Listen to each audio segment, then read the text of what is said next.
Hi, welcome back. Today we're going to be talking about forgiveness and adult-child estrangement. I'm Marie Morin. I'm a therapist and a wellness coach. Let's get started.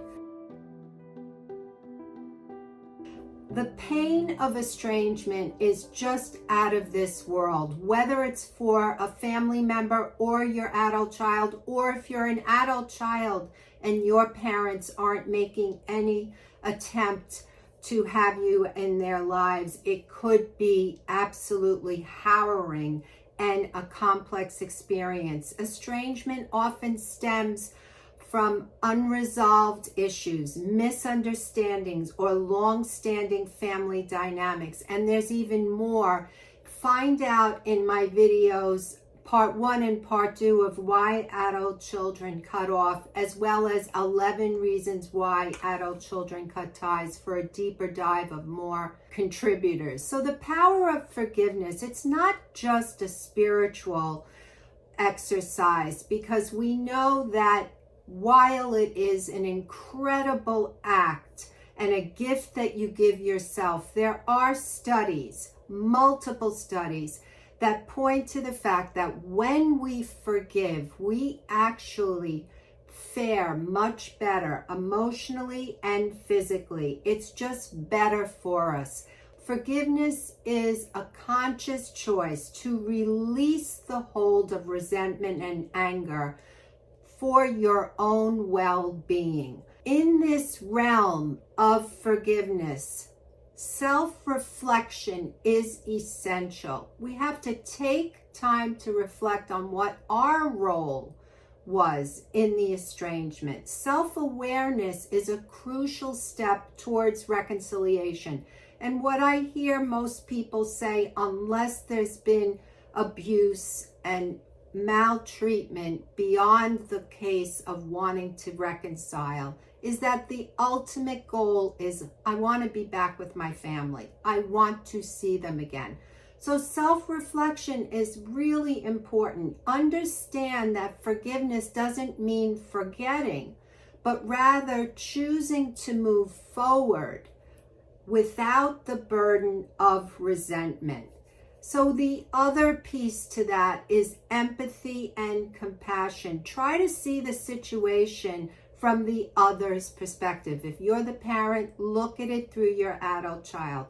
And of course, there's the grieving, and you could be angry, but move into a space of where you could say, how did my kids see this? Empathy can pave the way for understanding. Compassion towards both yourself and your child, or vice versa. If you're the child, compassion for your parent is essential for fostering a healing environment. Now, another element is open communication. So in order to move forward towards this area of forgiveness, we can have open communication. What this means is you share your feelings without blame or accusation. It's not uncommon when someone is really hurting that they don't want to take any responsibility at all. And they are so focused on being relieved from the discomfort that they find somebody to blame. This is kind of like universal condition as humans, is that we like to blame somebody else for what's going on. And that can really be a monkey wrench in moving forward. But if we could just stop looking at how someone else did everything, and perhaps there was a piece of what we did, we can move towards this area of open communication, because you'd be more likely to be listening instead of blaming and talking. You'd be more likely to validate the other person's emotions, even if you don't entirely agree. And there's a lot of research on how effective as a communication approach validating is. There's also the piece of setting boundaries. So establish clear boundaries to ensure a healthy relationship moving forward. If the opportunity presents and you can speak with your loved one towards repairing the relationship, then being able to say, you know what, why don't we just speak about the future? or the present moment, as opposed to bringing up the past. That's creating a boundary. You get to decide what that boundary is, but you make a boundary and you communicate it openly about expectations and be willing to compromise for the sake of rebuilding trust. So it's not like a hard, fast wall. A boundary is something that you say, you clearly state it, and if the opportunity presents, there is wiggle room in there where there's compromise for both parties, for all parties.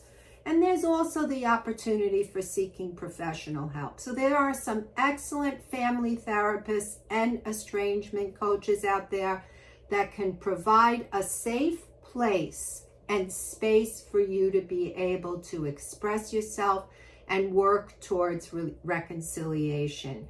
A neutral third party can offer insights and guidance that may be very challenging to achieve independently. It's often the case that we think we have full insight into what's occurred, but we don't always, because we're naturally biased and we lack complete objectivity about ourselves and certain situations. That's why talking to a third party is really important. You may think you know the answers, but actually there's a little bit of a gray area where you do not. So having this other person speak, give you an opportunity to be guided, is an excellent option. Patience and persistence. Rebuilding a relationship takes time. It's something that you have to put effort into. It's not going to be a instantaneous thing just because one party or both parties decide to forgive, or it's something that takes time. So be patient, because we know that estrangement can last 4.5 years. Some people are estranged for 10 years, some longer. So if opportunity presents and things are going well, where there's this movement towards forgiveness and the door is open and the other party that you want so much to be in relationship with is willing, that's excellent. But remember, this takes time. Celebrate small victories. I have people that contact me and say, hey, they sent me an emoji. They didn't just not reply. And that is an improvement and a progress. So be happy for that, because that means this person is open. Use the experience as an opportunity for personal growth and self-improvement. Hey, we all need to improve ourselves. There's no doubt about it. We could do things better. We can learn how to speak to our loved ones better. We can learn how to take responsibility for the things we do better. Understand that forgiveness is a continuous process and setbacks can occur. Learn from them and keep moving forward. It's not uncommon to say, all right, I'm choosing to forgive. I'm going to let this resentment go, and then wake up the next day and say, wait a second, I'm so angry with this person. That's part of the normal process. So it's okay. Just get back on the train and keep going forward. Commit day by day to do what is best for your well-being. Forgiveness is good for you.